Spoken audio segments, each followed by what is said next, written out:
সবাইকে জানাই অনেক অনেক শুভেচ্ছা ও শারদীয়ার শুভেচ্ছা ও ভালোবাসা।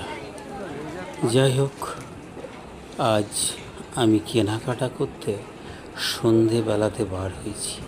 তারই একটা দৃশ্য তোমাদের সামনে আমি তুলে ধরেছি। দেখো, খুব ভালোই লাগবে। আমি জামা কাপড় কিনতে এসেছি, পছন্দ আর হচ্ছেই না। আর দোকানেও প্রচণ্ড ভিড়। আবার জামা কাপড় কেনার পরে ক্যাশেও লাইন দিয়ে দাঁড়াতে হচ্ছে, দেখতেই পাচ্ছেন।